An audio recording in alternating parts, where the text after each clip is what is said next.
Hey guys, sorry for taking so long to get this video out. It's been months of ups and downs, to be honest, sometimes with the good, also sometimes comes the bad, but we are back and we are feeling great. We made it through, and that's really all that's important right now.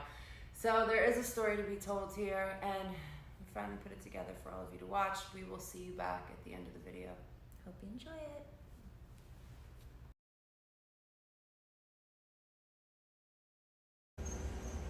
Maybe I should put it on something. Full moon.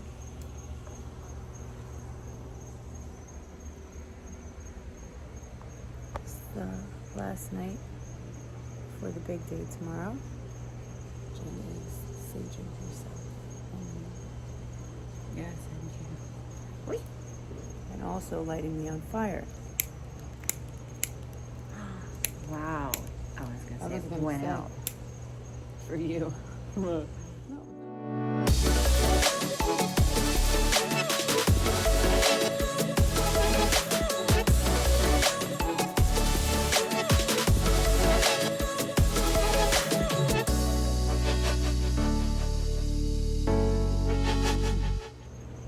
You're making me nervous. My hair is flammable. Don't you get real close, Jen? Put your arm. Okay, but you're getting too close to me. I'm not close. This This one's not lit. I'm not gonna burn you.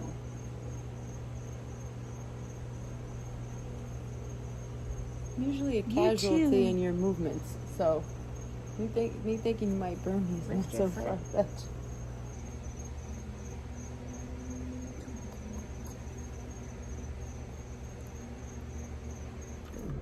Okay, today is the big day. You ready?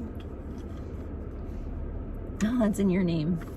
I have to take 2 Valium right now, so I'm going to take 2 Valium? 2 Valium right now. I'm a little nervous and excited. You scared? I don't really take stuff. Oh, it's fun. You're gonna get a little high. We both have on our Soon rainbow shirts. My grandma's rosary beads, and I have on some crystal beads here. I have a crystal in my bra. And then this was also an angel pin that was my grandma's, so I brought this too in my bag. Baby Jesus and the warrior crystal that my mom gave me. Baby Jesus and the warrior crystal. Okay, so it's 11. We gotta go in. Time to get pregnant. I love you so much.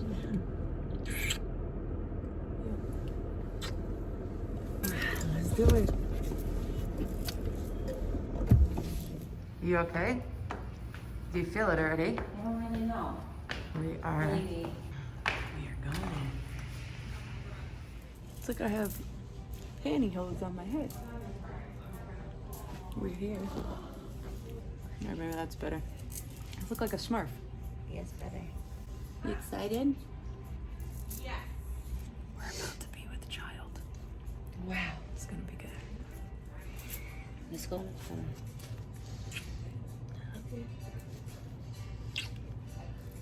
Do I sit on this bed? What do I do? Yeah, take a seat. Oh, it's a warm blanket. I would totally do for you, but I'm holding this. Should I shut this off and help you? No, I've got it. Okay. It's very self-sufficient, this one. Hand. You okay? You nervous? No. Can you pass me my water though? I need my water Yeah, baby. to be full. How much fuller do you need it? No idea, but it doesn't feel like it's. But isn't that uncomfortable? You're very cute. With your chin strap. You're a little high. What happened? Hello, Smurfette. Like Papa Smurf. What's up? Nothing. How are you feeling? I feel good. Just making sure you're okay. I'm great. I'm sure you are. I think my hand's shaking a little. I should balance it out. You don't look like you're shaking. Are you nervous? No. Excited? Yes. I can't believe we're gonna go home with an embryo in my belly, like Baby. potential baby. Not potential. Okay, baby. We're going home with a baby.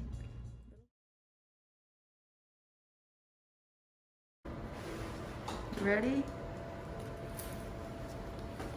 It's time. On a scale of 1 to 10, are you a 9 or a 10 or 11? For peeing? Yeah. Like a 9. Okay, good. She has to have a full bladder for this. I would not have been able to hold it. It's an art, I tell you.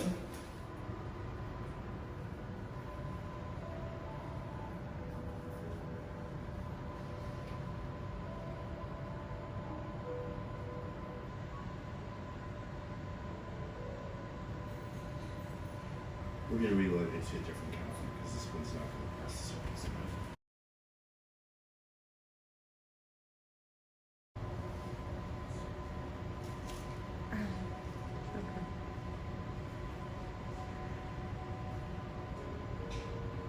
You might have to empty your bladder just a little bit.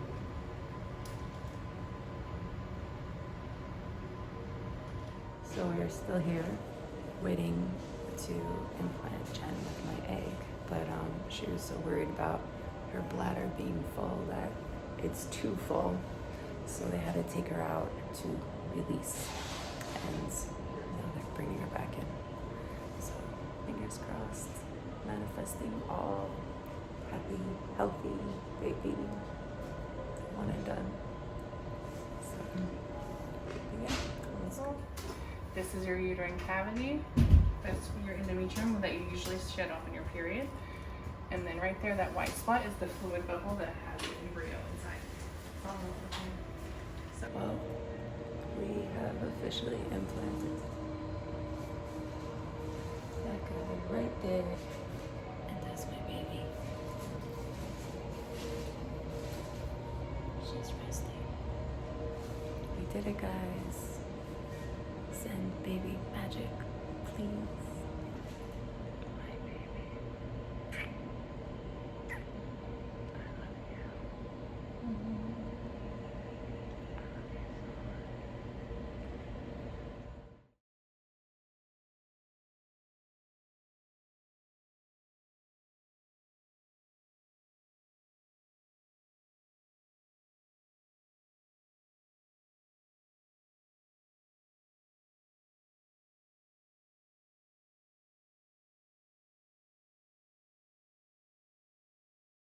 Are you so excited?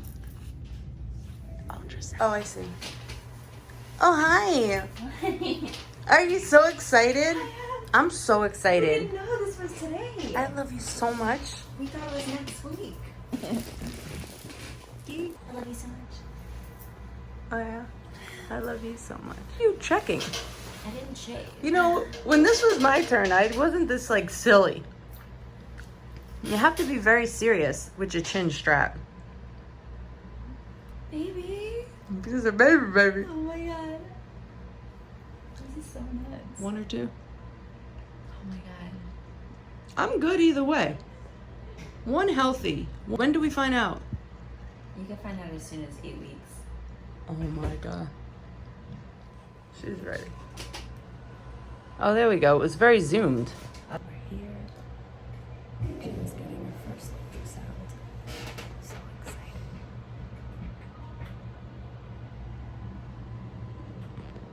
Okay, I'm ready. And the little embryo is right there. You see it? I see. Is that the heart? Yep. Wow. You see it, babe? So it's 93 beats per minute.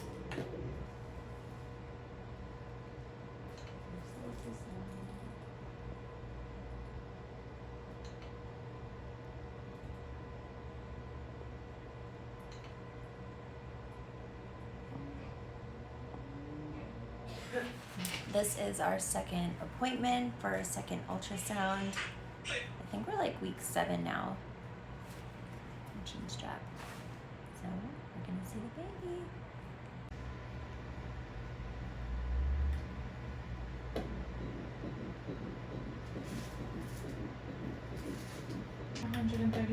feet. Is that good? Yes. So we're here at our third ultrasound appointment.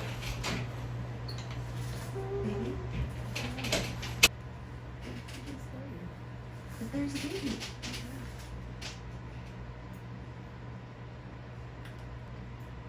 You're sure there's just one in there? Mm-hmm. I keep feeling like one's gonna pop out. Oh my god. There's a second one hiding. It happens sometimes. It does.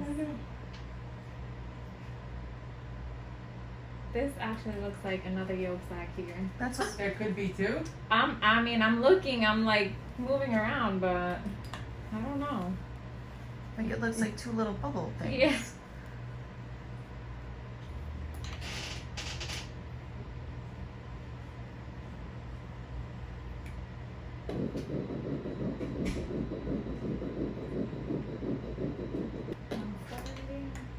What is it? 170. Is that good? Mm-hmm.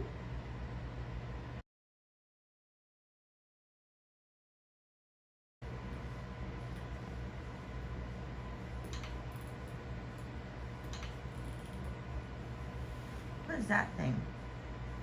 That's the umbilical cord. Okay.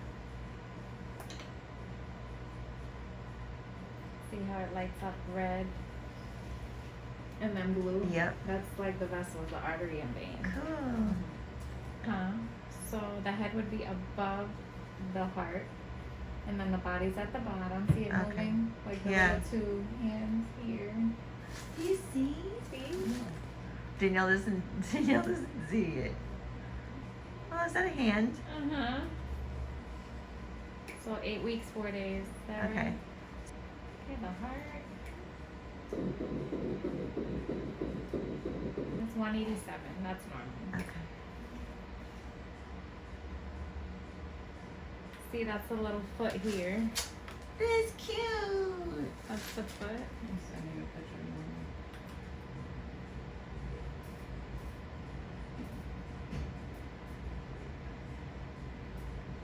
So crazy. Mm-hmm.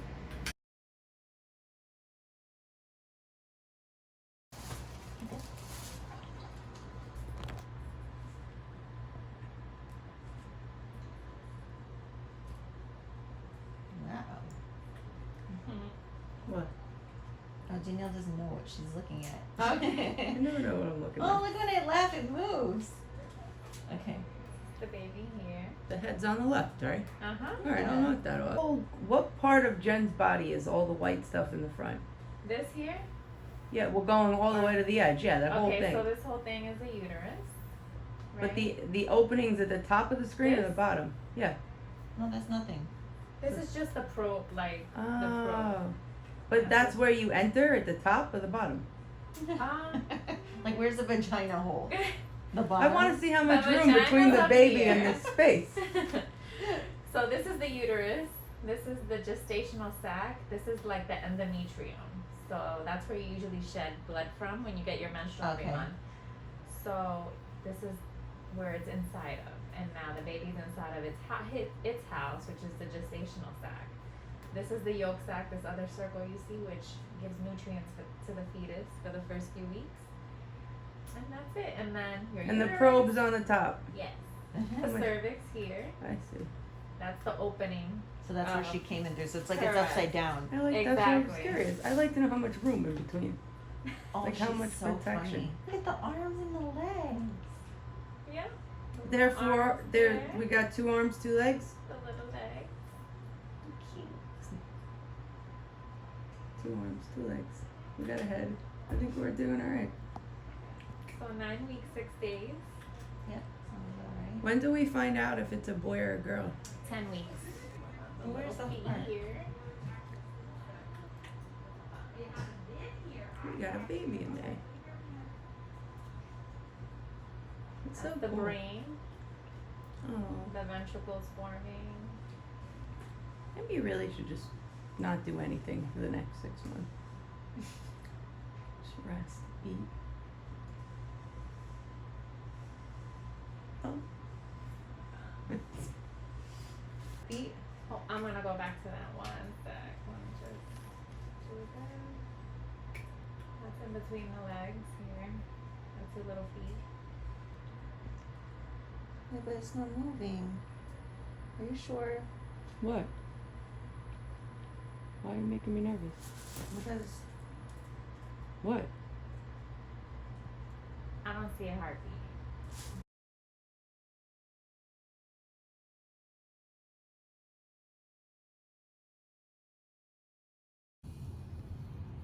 Okay, so if you just look at this part, this is really, this goes back to October, so don't just ignore this. Okay. This is really when you started your cycle. So see, your estrogen level went up, but then it started to plateau and then it dropped. Okay. So we don't like that. When did it drop? Like time on a timeline? On the very, very end. It dropped on the last day. Could that be? So I'm in my car by myself. I thought I would just jump on and do like a little vlog. We haven't been catching a lot of the phone calls and things since the egg retrieval on video, and it wasn't the best news that we had thought. So, you know, Danielle went in and had egg retrieval, and she had 16 eggs removed. She had lots of follicles. I think she had 33 follicles, so 16 eggs removed. From there, 9 were mature and then fertilized. On day 5, which was yesterday, we got a call from our doctor that said he doesn't really know what happened, but it looks like there's 1 or maybe 2 blastocysts. It's scary. We were supposed to do PGT, which was the chromosome testing, and also the DNA, so like the gender. And with 1 or maybe 2, he basically said he doesn't recommend it because it just, you risk losing what you have. Danielle and I have been really bummed.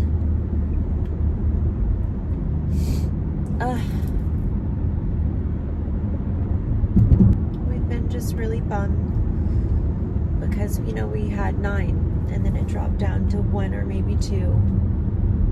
And yesterday it was just really hard thinking, like, did she just go through all of this for nothing? Like, what did we do wrong? Could we have changed something? Like, what was the cause? You know, he said that it looked like the eggs were poor quality and that they had zacules or vacuoles, I don't even know, in them. And so this morning on day 6 we got the call, and he sounded really good, because yesterday he sounded bad and sad, because I think he was just as shocked as we were to have lost so many.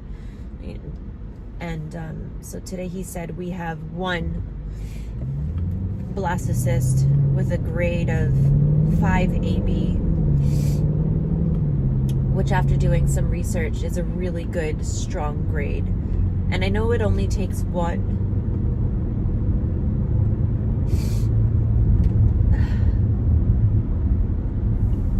But after going through all of this stuff, you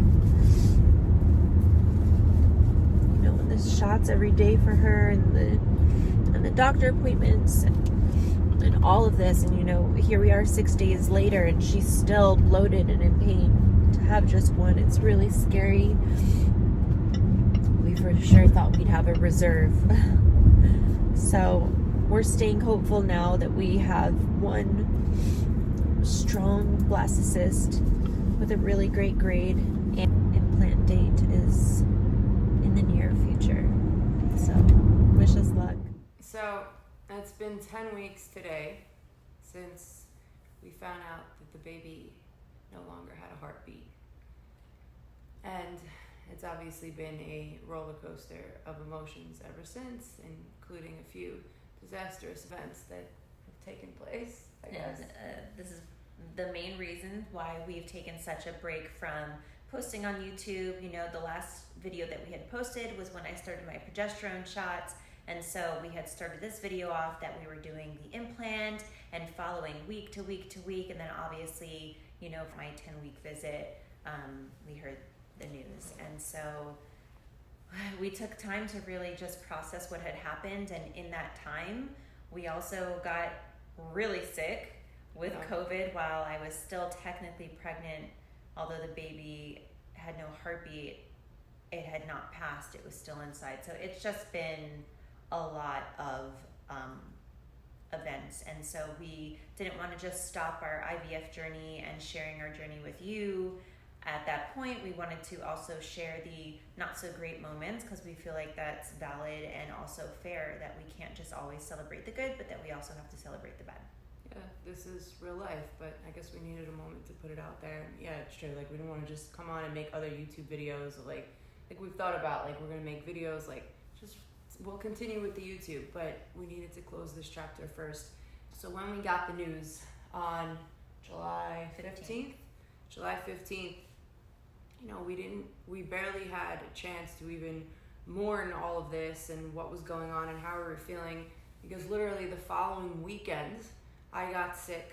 And what, a day after I was sick, Tino got sick. And I mean, it hit us, like, it took out our entire house. We're healthy people. Like, it does not matter. Like, there were times where I thought, like, that was it. Like, I don't know if we're going to die. Like, I really remember feeling that way, and just, like, I think we would wake up to feed the children and the dogs, and that was about the extent of it. We found out that the baby had no heartbeat. I wanted to see if I could pass naturally, if my body would realize that the baby's no longer alive, and you know, just have a miscarriage naturally at home, and that did not happen. At the time, we had said that, you know, if I pass it at home, we would like to try to locate the fetus, being that it is 10 weeks. It did have arms and legs and, you know, a body.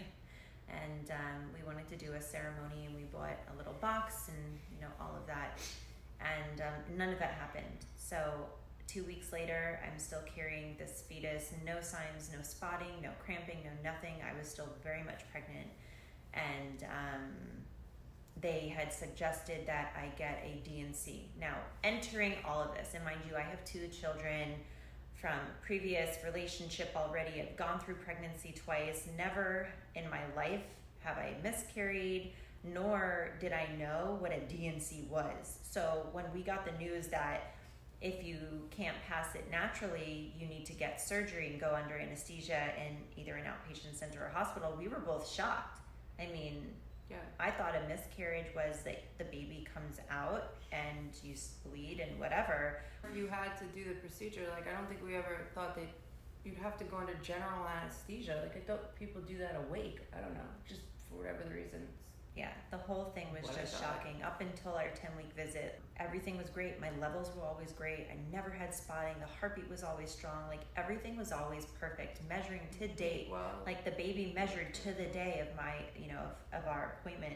So it was just complete shock. We had to book the D&C, and because we got sick with COVID, I couldn't go under and in for the procedure. So at that point, they were nervous that I was approaching 3 weeks, 13 weeks pregnant, and could get an infection from the tissue, you know, inside of you. So they gave me misoprostol, and I'm probably butchering it, but it's basically like the at-home abortion pills that you either take orally or you stick inside of you. So while I was sick with COVID and pneumonia, I had already been in the hospital once and diagnosed with it, had x-rays and all of that. I was now needing to have a miscarriage at home on our own.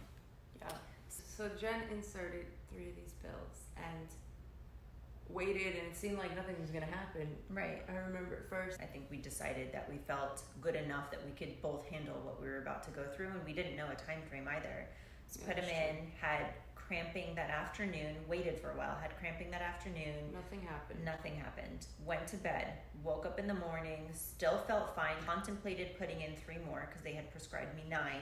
And then all of a sudden, yes, I got tons of cramps. So I had C-sections with my 2 boys. I've never experienced contractions.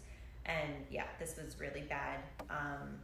And I realize now for the first time, and I don't know if I actually expressed this to you.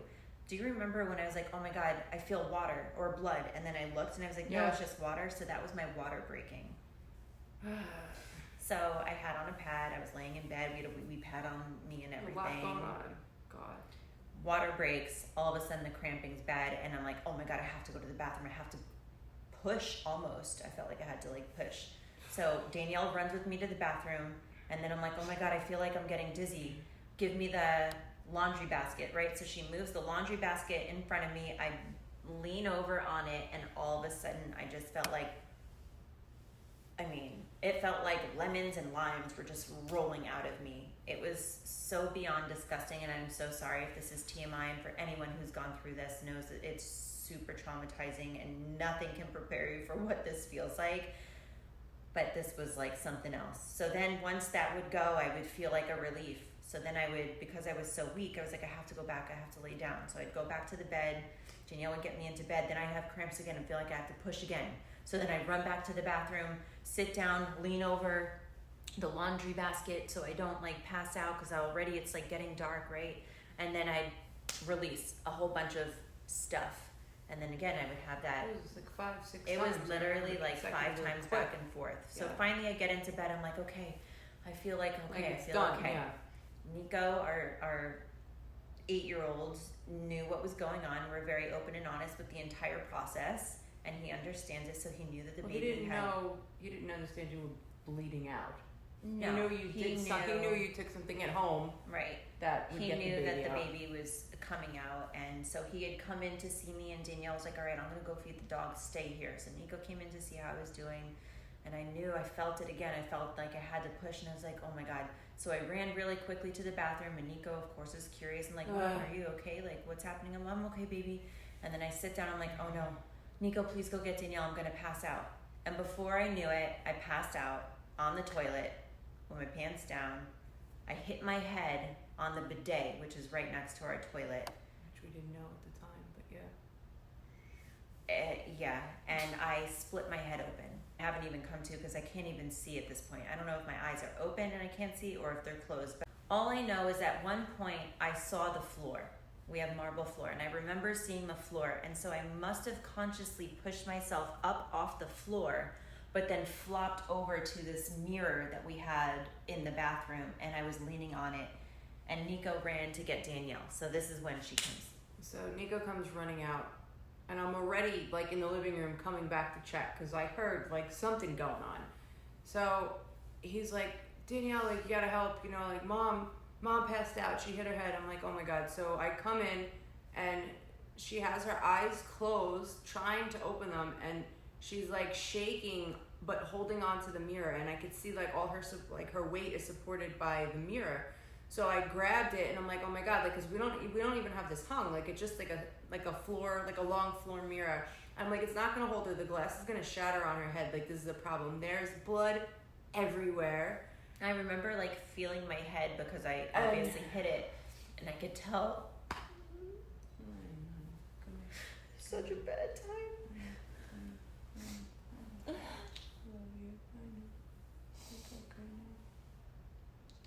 I remember feeling the split in my head and knowing that like I was bad. And I said to Nico, I was like, Nico, please go grab mommy's phone. And Danielle was with me. I couldn't let go of the And I mirror. was like, though. please go get mommy's phone. I need to call the police. I need to call 911. So Nico ran and got the phone, gave it to Danielle. She called the ambulance. Luckily, we live right near our station emergency, and they literally came. It felt like under 5 minutes. They were here, yeah, in seconds. So- I remember seeing your head and like I couldn't figure out Blood like how dripping here, blood all over the floor. She hit Clearly, it. I'm still bleeding. Like my poor Nico. Like I know. Nico was concerned at one point that maybe Jen was going to die because obviously a child not understanding that Jen bled out thought that maybe the blood was coming from her head. So this poor kid had to go through that, and is just such a friggin' trooper. All 911 and the ambulance came, got your Danielle clothes held my on. hands, yeah, dressed me. And then I thought, oh, I'll go in the ambulance or I'll follow them, like whatever we could do. Like I just figured I'd drive over, like why not? Like I'll get the kids and I'll go. And I was not allowed in the hospital because of what's going on. They wheeled me out, put me in the ambulance, and took me off. They took me to Delray Medical Center because of my head trauma. They have a trauma center there. Well, yeah, you know, you figure too, like you go to fall, you grab you like catch You your brace fall, brace your yourself. fall with your hands a little bit. But if you split your head while you're passed out, that means like you went head first into that thing. Like Yeah. there was no bracing, there was no hesitation, nothing. Like you that's don't some know hit. the force in which like you hit Like I thought I had myself on the hamper, but clearly once you're dead weight, like I just flopped over and it literally caught side of my head and I had, blood dripping down my head. So go to the hospital. Not only now do I have an incomplete miscarriage, but I have head trauma, COVID, and pneumonia. So had the CAT scan for my head, no brain bleeds, which was obviously great. Did show haziness in my lungs, which was already there, and I needed to have another emergency DNC. But like the week prior, they could not put me under because of COVID, so I had to get an epidural. And well, I remember FaceTiming you. I was smirking then I passed out because that was like the only little relief. You were left, I don't know, you just were in the room and you must have just woke up, like you were half asleep. I probably woke you up FaceTiming you. You had your phone. I was in the surgical room? Yeah, you were in the room. I didn't know what you were doing. And I'm like, are you all right? And you're like, yeah, I did the DNC. I was like, do you feel okay? And you were like, yeah, I passed out. Like, I passed out again. I passed out during the epidural. It was just so painful. Jesus. Oh, just even rethinking of it. I was like a little PTSD with it. In that whole thing, I lost a lot of blood. My hemoglobin ended up being 7.2. So now I was also anemic. And I stayed in the hospital for 2 nights, 3 days. And then you picked me up on Monday. Doctor now who did my DNC was not our fertility doctor. It was the emergency OB that was at the hospital at the time. So just want to note that. So when I picked her up, I was like, thank God. Like, I just wanted you to be okay. I just hated that I couldn't be there with you. I just wanted you to be okay. When did you find out the other horrible news? So then, all right, so we think, right? All right, maybe this is the start of some type of normalcy, right? Like maybe it's over. I'm feeling better physically. I'm anemic and I'm tired. She's anemic and tired, sleeping a lot. But I feel like okay. Yeah. However, still bleeding. I'm still bleeding. I scheduled to go see Dr. Denker, but who also, was our fertility doctor, and did more blood work. And then did a scan, and he told me when he scanned me that there was a lot of tissue left over and I would need a second DNC. And I was just beyond hysterical, beyond upset, beyond pissed off, like with everything that we had just gone through and that I just went through in the hospital and getting an epidural and having a DNC to then like have to do this all over again. And not only that, like I have to go under. So I have to go back into the hospital or outpatient center, go under anesthesia, and now have this procedure for a second time. I just mentally, physically, like emotionally, so fucking mad. You're told you have to go under anesthesia and you know you have these things going on and she's anemic and she lost all this blood to know like now you have to go under, like I can't even freaking imagine. At that point I knew that this was what I had to do and I just wanted to get it over with. Approved for surgery and went in 2 days ago. So that was what this post was on Instagram. Yeah. And I feel great. I feel so good. The Boca Raton Outpatient Center is where I had it done, and they were fantastic. Danielle wasn't allowed to be in there with me, but I was allowed to go in though to wait before they took you back. That was really helpful. Yeah, so. To have you there. I was just a mess. I mean, I think my face is still swollen from crying from 2 days ago. Better times to come. It can really only go up from here. It's real life. I mean, it's how you deal with it, right? So we made it. What are we gonna do? We made it through. It's just God. Thank you to everyone who was on Instagram that I did share part of what happened with, and for reaching out and for checking up on us and sending your love and your prayers, and even for those of you who saw our posting when we were, when I was in the hospital and coming out, and me always saying like, oh, story coming soon, or we'll tell you soon, like thank you for respecting our privacy. We just weren't ready at that time, but I needed to share what I was going through and like looking for that support, I guess, from you guys. Like thank you for your patience, for not getting like upset. Like I know a lot of times even on Instagram I'll get comments like, well, when's the next YouTube coming? But everyone was like understanding, and reaching out when we were going through these things instead of turning around and getting mad that we were taking too long to put out a video. So we appreciate it. No, you know, it's never intentional. We don't mean to leave you guys hanging. So we love you, and I think one of our next videos we will. What should we do? We have the house tour.